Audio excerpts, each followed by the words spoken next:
Hey, good morning, everyone. It's great to see you here. Thank you. I know many of you have come from far away, so thank you for being here this morning. It's perfect that we're going to be talking about food right before the refreshment break. So I'll try to get you nice and hungry so that you can enjoy the refreshments.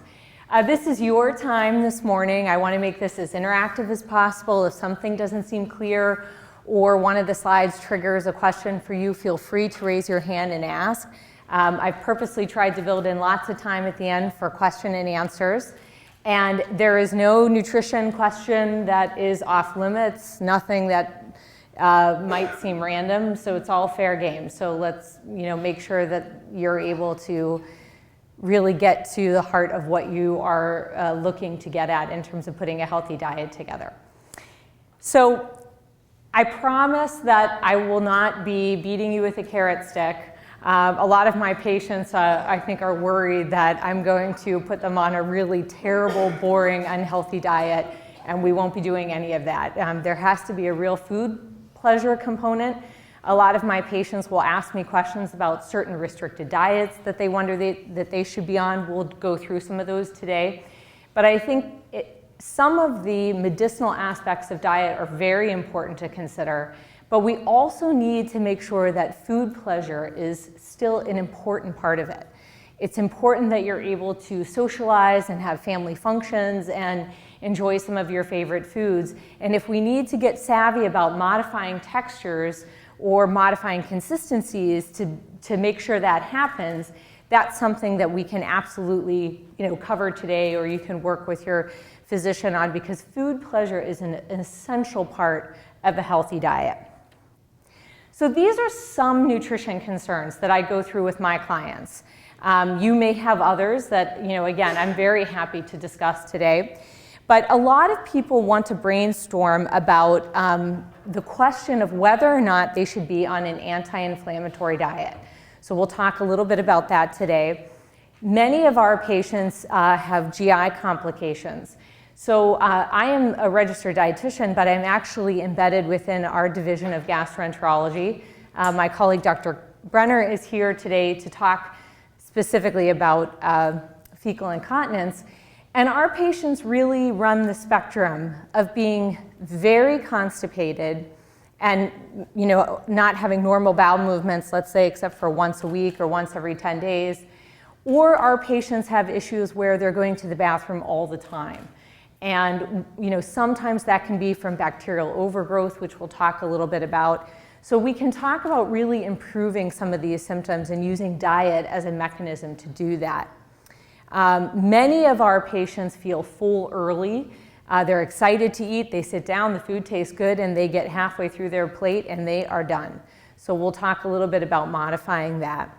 The other thing that has emerged in my particular area of research, and I've been working on this with Dr. Varga and Dr. Hinchcliffe in the last year, we're really interested in looking at maintaining our patients' muscle mass.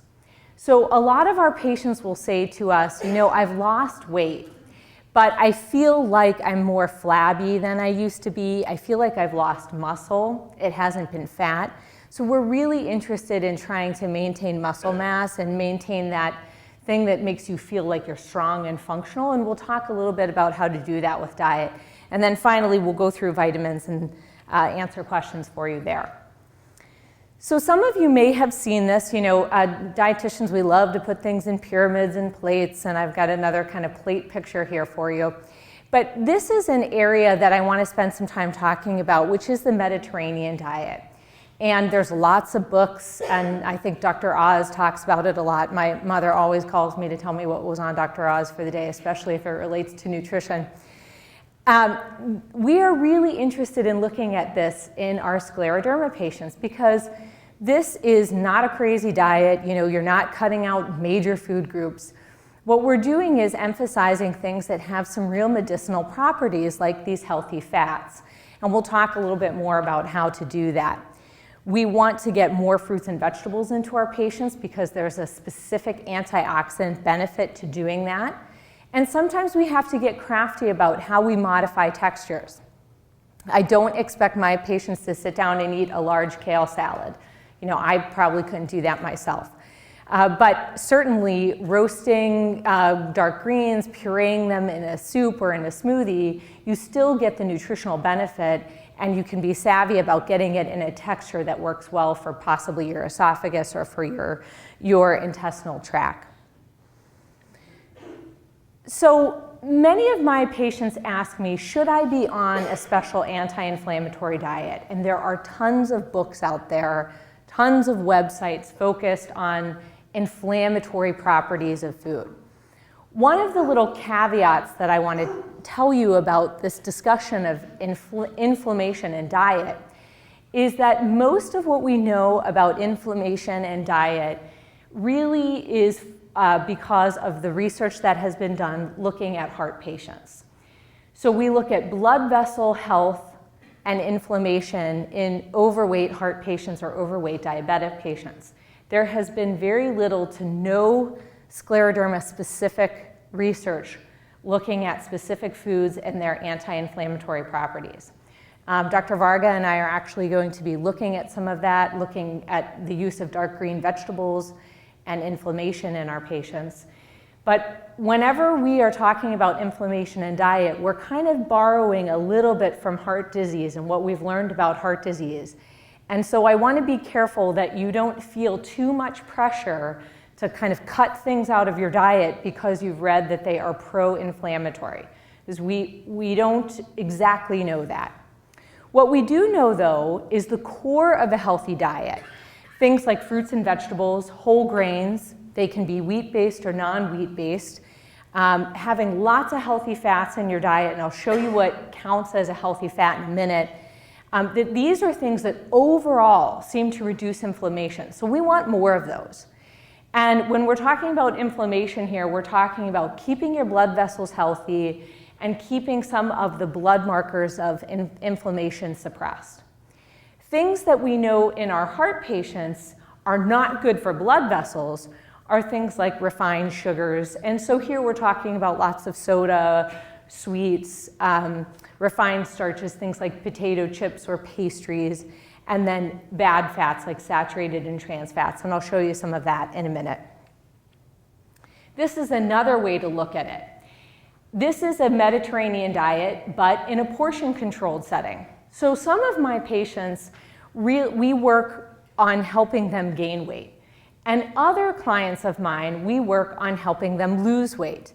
People want to lose weight in a healthy manner. This is one of the best ways that you can lose weight in a healthy manner without having to kind of mess with your, measuring cups and spoons and worry about portion size. You take your plate and you split it in half, and you then fill half of your plate with fruits and vegetables, whatever the texture is. I don't care if it's a vegetable soup, if it's a salad, if it's a smoothie, that can be half of your plate.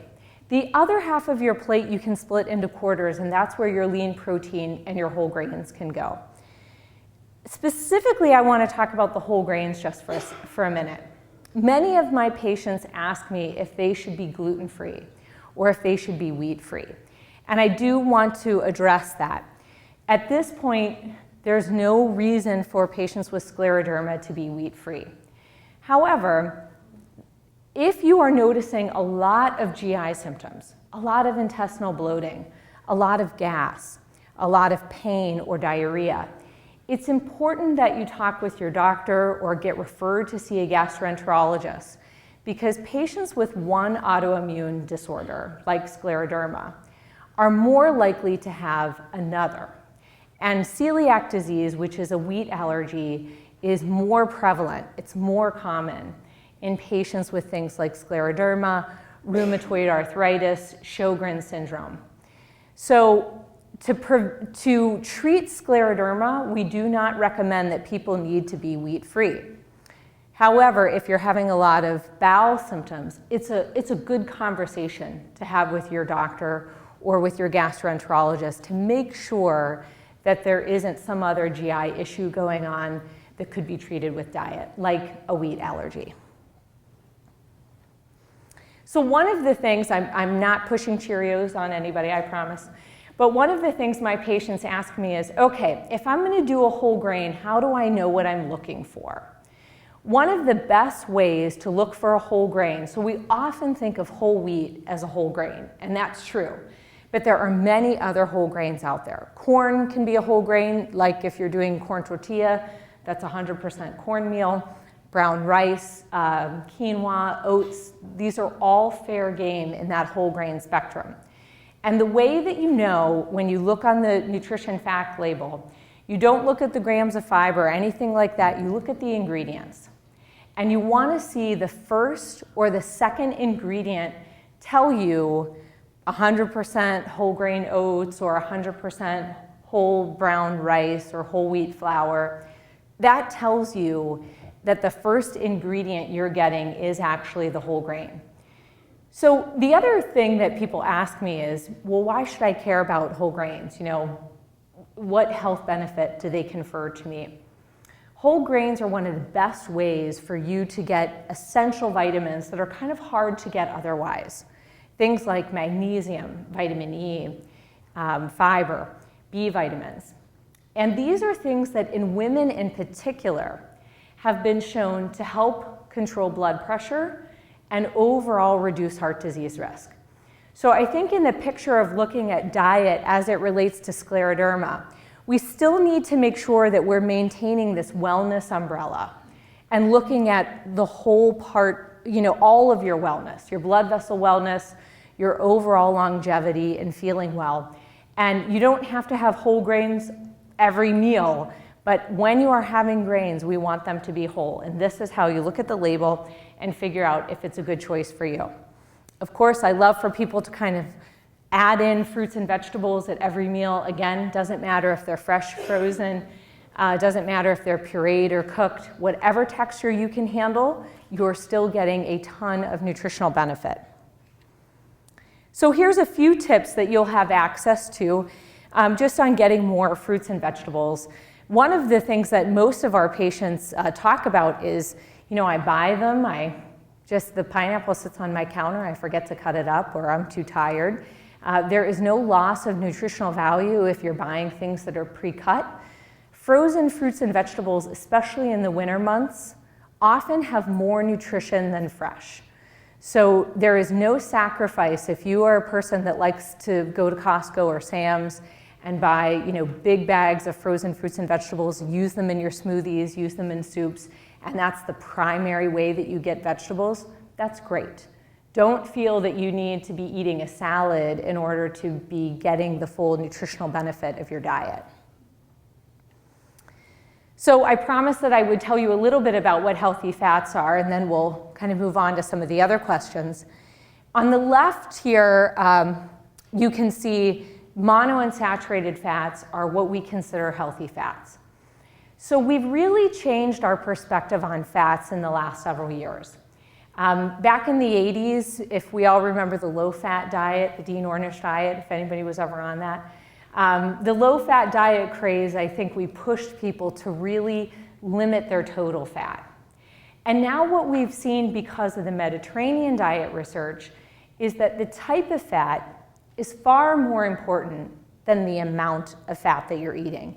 In fact, we can get away with a higher fat diet than we think as long as we are doing some of these plant-based monounsaturated sources.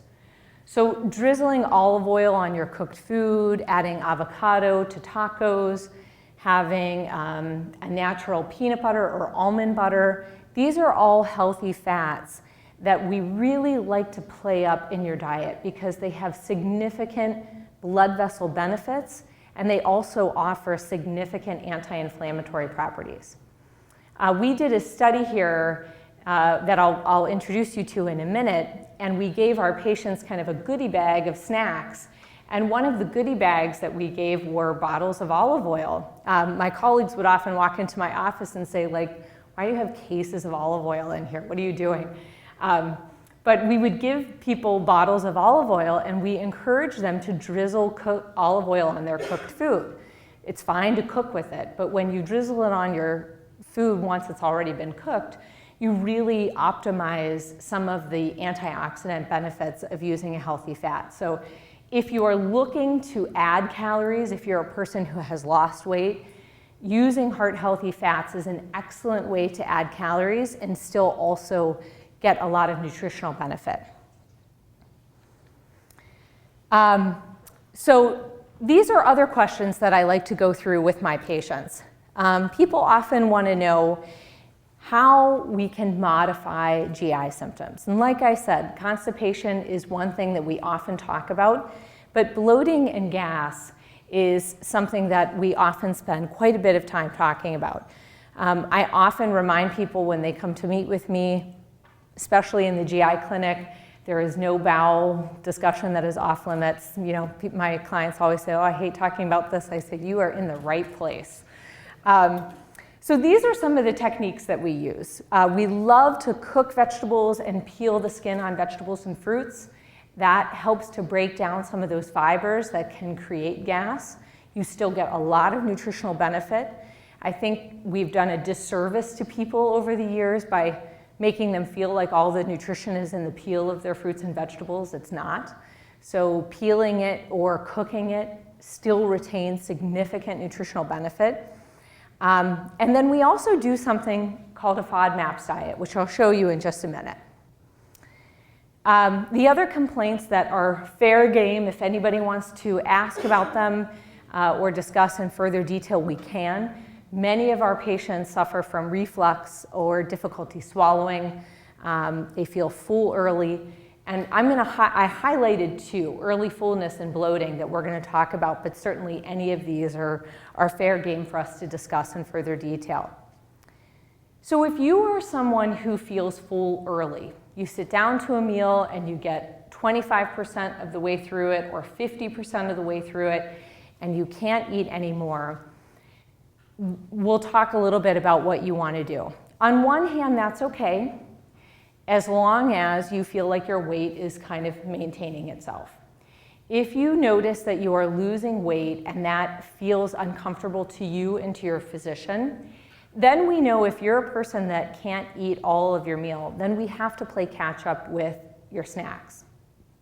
So you've probably heard physicians talk to you about the term small frequent meals. We'll take a look at what that means. We'll sometimes use liquid supplementation. There's over-the-counter things like Ensure and Boost, which are fine, but you can certainly make your own. You can throw some Greek yogurt and frozen fruit into a blender, or almond milk and fruit into a blender and make your own smoothie. We also like to utilize some of these healthy liquid fats. If you are a person that has gastroparesis, and gastroparesis is delayed stomach emptying, your stomach doesn't empty as fast as it should. We try to cheat the system, so to speak, by using more liquids than solids. Liquids empty from the stomach much sooner. So things like liquid olive oil added to, let's say, a smoothie will empty from your stomach very quickly. But if you were having, let's just pretend, something like a donut, that's more likely to sit with you for a longer period of time. So we always try to modify the texture in order to kind of work with the movement that we've got. I also want to highlight the Scleroderma Foundation has an excellent nutritional piece that is on one of the tables out here that was written by a physician at University of Michigan, and it talks about diet in scleroderma or GI complications in scleroderma. And it's excellent and well done and talks a lot about treatments of gastroparesis and bloating and what we can do with diet. So if you haven't picked one of those up, make sure you get one because there's some really great GI and nutrition information in there as well. So what is a small frequent meal? Some people say 3 meals, 2 snacks. I like to look at it as eating 5 to 6 times in the course of the day. And here's where I encourage my patients to maybe change their perspective on what they consider to be a meal. Now, this is a sample menu of something that I put together for a client of mine who had really severe gastroparesis. So this may be more soft than what some of you need. And this can be customized, of course, depending on what your individual needs are. But she was someone that we really tried to make things as soft as possible to maximize on food being able to kind of empty the stomach so that when she was done with breakfast, 2 to 3 hours later, she was actually hungry for a snack. And so you get an idea of the fact that these are smaller. There's no portion size on here, but maybe a half cup to a cup or a packet of cream of wheat, some pureed soup at lunch, soft baked fish for dinner, and then some snacks kind of thrown in. And obviously, if you are a person who can handle, more substantial textures, go for it. My motto is always, if you can get away with it, keep doing it. But this was someone who had really bad gastroparesis, and so we did the 6 small meals, and we were able to kind of help her maintain her weight based on modifying the textures and layering in snack calories. Some of my clients that are older were raised in a generation where they ate 3 square meals a day and didn't snack, and it's hard for people to kind of force themselves to snack. And we use behavioral reminders like set your cell phone or put on your oven timer or set a kitchen timer to remind you that it's not a bad idea to kind of nibble on something to accumulate calories. So going back to bloating, and we had said that we would talk a little bit about this FODMAPS diet. This was a diet that came out several years ago primarily to treat bloating. And this was developed by a group of gastroenterologists in Australia. And the premise of the diet, not that anybody's eating anything wrong, but that there's certain sugars that maybe do not get broken down all the way in the intestine. And if those sugars are allowed to kind of remain in the small intestine, then bacteria feed on them and produce gas. And we know that when bacteria are done eating, they make things like carbon dioxide, methane gas, hydrogen gas. And so gastroenterologists will sometimes use antibiotics to get rid of some of that bacteria that's being so active. But we can also use diet. So a way to think of it is let's not make the bacteria so happy. Let's not give them some of the food that they really like. What you'll see on the top under the red is that these are not bad foods, these are healthy foods, but these are foods that bacteria really like. So those are foods that when you eat a lot of them, if you are a person who is really prone to gas and bloating, you may notice that limiting some of those foods really helps your symptoms. And what you'll see is, specifically, let's look at milk. It's not that you have to give up dairy, but that some people benefit from doing a low lactose diet. Lactose is a milk sugar that bacteria really like. And so we'll do a lactose-free milk, or sometimes people will change altogether to like an almond milk or coconut milk. On the bottom there in the green, these are what we consider GI-friendly foods. And what we mean by that is these are foods that don't really feed bacteria very much. You'll see under the milk section there, lactose-free milk and yogurts and hard cheese. And so we make just a couple of tweaks. We're not taking food groups out. We're just saying within fruits, these are your best choices. Within dairy products, these are your best choices. And this is really specific, again, to somebody who's suffering from extreme bloating, extreme gas, and also diarrhea. So this is what it would look like if we put this into a sample menu so that you can get kind of a feel for what you would actually be eating. Eggs for breakfast are a wonderful choice on this diet. People benefit from doing soft fruits like melon and berries as opposed to hard, crunchy things like apples, which are a little bit more gas producing. For lunch, instead of doing things like a salad, we encourage people to do cooked vegetable soup. You can do rice and peanut butter crackers. You could certainly do a sandwich if you like. And then dinner, we're huge fans of soft proteins, things like fish, poultry, things that are really easy to swallow, and they're very GI friendly. So this is just a little snapshot of what this diet might look like if it appealed to you. Some other kind of general things on healthy eating, and then we'll switch gears and talk about muscle. One of the second point there is something I love for people to really focus on.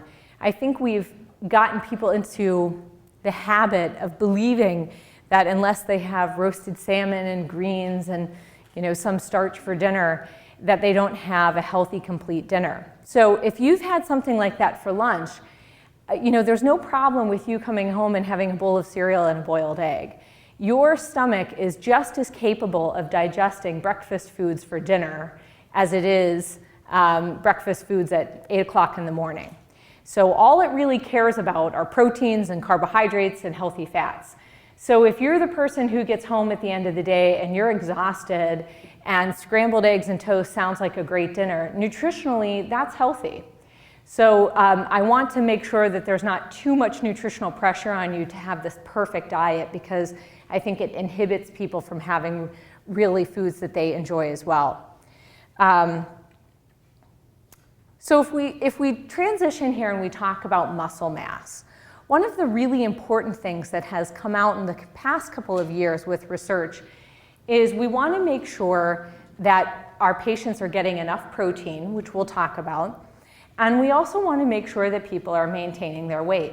Now, if you are someone with scleroderma who feels like you actually need to lose weight, then we don't mind if you are losing weight as long as you are intentionally trying to do so. If you're working with a dietitian or your doctor on trying to shave calories and shave weight in a healthy manner, we support that. What we worry about are people who are not trying to lose weight and they come back, let's say a year later, and they've lost 15 pounds. And that's where we probe a little bit and we say, okay, what do you think is leading to this? And sometimes people will say, I get so full early, or I have so much diarrhea. There's kind of multiple things that could be causing that, but the unintentional weight loss is something we like to look for. So these are actually national guidelines, and I wanted to just show you the key points which the rheumatology specialist suggests that you check your weight monthly, whether it's with your doctor or at home, and that if you've lost weight and you're not trying to, that you discuss that with your physician. Of course, you can always work with a dietitian to help improve your weight, and that could be if you're trying to lose weight as well. And then we would supplement you with additional snacks, foods, or supplements, as needed. In the last 10 years, there's been some great research in diabetes specifically, looking at how we can maintain muscle. And it's sad to say that once we hit the magic age of 30, every decade from 30 to 40, 40 to 50, and so forth, we do lose muscle naturally, whether you have scleroderma or not. If you have an autoimmune condition, you could be losing muscle faster. We don't know. That's an area of emerging research. So these are key points of how do you keep your muscle. And the reason why we care about keeping muscle is it keeps your bones strong, and muscle is also your metabolic driver. So people who have a high metabolism, so to speak, are also people that have a lot of muscle mass. Adults typically can handle a lot of protein, 60 to 100 grams a day. The average American gets about 80 to 90 grams of protein a day. So I'm not talking about a high protein diet. I'm talking about probably the protein you're already getting, but we're going to talk about distributing it differently. Muscle likes to rebuild itself every 3 to 5 hours. And so the way that the typical American diet has been, we don't typically have protein for breakfast. We have cereal or we have toast or a pastry or something. Lunch, we might have protein. And dinner is where we kind of get all of our protein. And what we really need to be thinking about doing if we want to keep our eyes focused on muscle mass is distribute that differently. So we can add things like egg whites or Greek yogurt, and I'll show you some menu choices in a minute. But we can add some protein to breakfast, we can add a little bit at lunch, and we can still continue to have some at dinner. When Dr. Varga and I talk about this point, one of the first questions that he brought up is, what about keeping our patients' kidneys safe? Because sometimes in scleroderma, our patients get kidney involvement. And I think what we see with protein and kidneys is that we can keep your kidneys safe because we are not flooding you with protein. Our goal, again, is not to put you on a high protein diet. It's to change the distribution of how you eat your protein in the day and make sure you get some at regular intervals. So if we need 20 to 30 grams at a meal, what does that look like? So these are just some examples. Of course, we could come up with other ones. But breakfast might be a Greek yogurt and fruit. The reason why I think nutritionists get so excited about Greek yogurt is that it's regular yogurt that is put through cheesecloth, or it's put into cheesecloth, and all the liquid strains off. In that liquid is lactose, the sugar, which is sometimes bad if you have bloating. But what is left over is the milk protein. And that milk protein is actually very good for your muscles. Greek yogurt is also double the protein then of a regular yogurt, just because of the fact that all that liquid is kind of strained away. It's thick. Sometimes people are like, I don't like the texture. If that is you, that's fine. Throw it into a blender with some fruits and thin it out, and then you can manipulate the texture to your liking. For lunch, you could certainly do an animal protein, but you can also do whole grains. Things like quinoa, for example, have quite a bit of protein. And then dinner, traditional fare is wonderful, well tolerated. And again, 3 ounces of meat is about the size of a deck of playing cards. It's about the size of meat that might be in a lean cuisine. So I'm not personally endorsing lean cuisine, but I also want you to know if you want to do a frozen meal when you get home, there is no shame in that. You can find plenty without preservatives, without additives, that can really kind of round out your day. So I'll briefly tell you about the study that I was doing here with Dr. Varga. And this was a nutrition study with my colleague, Dr. Hirano, who's a gastroenterologist, and Dr. Sheehan, who's at UIC. And we wanted to kind of better characterize the nutritional status of our patients and see if we could help our patients get more bang for their buck nutritionally. We also were really looking at muscle mass. One of the things that we did is we looked at vitamin levels, and we'll come back to that at the end. We looked at what our patients were actually eating, and we were also looking at GI symptoms. The other thing that we were doing is a bone density scan, and many of you have probably had a bone density scan. The thing that we did that was different is rather than doing it just regionally for like your hips and your spine, we did it for your whole body. And the reason why we did that is because then we could find out muscle and we could find out fat. We're really interested in the muscle aspect of things. Dr. Varga was really interested in looking at the fat tissue. And so we're currently analyzing that data. What we were really interested in seeing is, does scleroderma seem to alter the way the body uses muscle and fat? And could we kind of maximize on helping our patients keep their muscle through diet? So we'll have some of those results coming down the pipeline. When it comes to vitamins, because we checked our vitamin levels in our patients, we were following the recommendations of the Scleroderma Foundation, as well as the recommendations of the rheumatology specialists of North America, which is that there are certain vitamins that individuals should have checked. Many of your physicians may have already checked this. If not, it's a good idea to talk with your rheumatologist, talk with your gastroenterologist, or even your primary care doctor about having certain vitamin levels checked. I think everybody, whether you have scleroderma or not, needs to have their vitamin D levels checked. Typically, we recommend anywhere from 600 to 1,000 international units of vitamin D daily. But if your levels are very low, your physician may have to give you higher doses. So that's why it's important to actually see what's going on in your bloodstream. We also like to check B12 and folic acid, which are 2 important B vitamins. The nerve endings are wrapped in B12, and so we oftentimes like to make sure that your B12 levels are not low. 2 things that are specific to our patients with scleroderma that can make B12 levels drop include acid suppression therapy, people who are on things like Nexium, Prilosec to control acid for reflux. Sometimes that can waste B12, so we need to make sure your levels are safe. So it's an easy thing to have checked. If your levels are normal, then you can easily wait till next year or the year after. And also, we like to check B12 in people that have chronic diarrhea.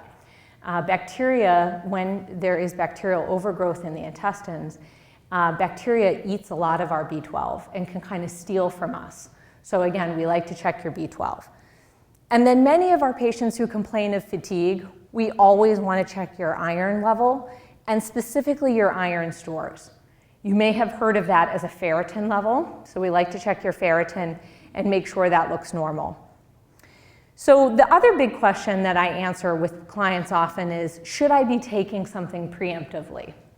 I think it's a good idea for everybody to be taking just a general, generic, multivitamin, multimineral supplement. Many of my patients can't swallow pills well, so we actually have people do children's chewables and usually double up the dose. So a lot of our adults will take 2 children's chewables, so trying to keep you young at heart, really. The other thing we like to do is add in calcium and vitamin D. And we do always check levels of vitamin D because sometimes this needs to be more customized to you depending on what your blood values are. There are lots of other antioxidants that some of our patients take or other supplements that people take, and sometimes those are very benign, but largely those are unnecessary. And so I think a general multivitamin, calcium and D are really, you're covering your bases nicely. If your iron is low, your doctor might give you some specific iron. Otherwise, I don't think you need to do too much over-supplementation. I'd rather save the room in your stomach for more food. If you'd like more information, oh yes? Is it okay to grind up multivitamins and put them into yogurt or something? Yeah, great question. So her question is, could you grind up multivitamins? I've had patients who have done that. You don't really lose the integrity of the vitamin if you grind it up. I've had patients chew them. You can absolutely do that. And there are many adult formulations now that are formulated to be chewable. But surprisingly, children's chewables work well. We use them in our patients who have had gastric bypass surgery, so we surprisingly are able to keep levels maintained. Yeah, so the question is, if you're on acid blocking medication like Prilosec or Nexium or Prevacid, how much of folic acid, B12 should you be taking? So typically with folic acid, we don't have to give you quite that much. We would give you what's in a standard multivitamin. It's about 400 milligrams a day. The reason for that is bacteria in the intestine can actually make folic acid. So we find that when we check blood levels of folic acid and B12, folic acid is typically rarely low in our patients. B12, on the other hand, is often low. And the recommended daily allowance for B12 that you'll see when you're looking at just getting 100% of your needs, I think it's like 8 milligrams. It's very low. When you take a multivitamin, oftentimes it's 200-300% of that. It might be 24 or 25 grams. If our patients are deficient in B12, we will sometimes give them shots of B12 to help get their levels up, and then we'll maintain them on some type of daily oral vitamin supplement. But it's a really important question that you ask because we're just really starting to see the impact that acid suppression therapy can have on the absorption of certain vitamins, so it's an important thing for us to be looking for. And any physician can look for that. It doesn't have to be, your gastroenterologist. Yeah, so the question is, can you take a multivitamin plus B12? That's a great question. Yes, you can. Many people will take a multivitamin plus like a B complex that has, B12 and folate and some other B vitamins. For people that are on multiple vitamins, some of my patients really like to take a lot of supplements. We do check levels because occasionally we've seen B vitamins levels that are too high. I think we've all been taught that a lot of B vitamin supplementation is okay because whatever you don't absorb, you just pee out. That's not entirely true. It's certainly not, it takes a long time before you get too much of a good thing where B vitamins are concerned, and you have to take a lot of it. So, but it is a good thing if you're on, let's say some people take a bone formula, a B complex, a multivitamin, a energy formula, which typically has B vitamins. then you're getting B vitamins 4 different ways. And that's the time where we like to look at your blood and say, are we doing too much of a good thing? So if you're interested in looking up supplements, or let's say you've read somewhere online about supplements that people with scleroderma should be taking, these are some links that would be good for you to look at.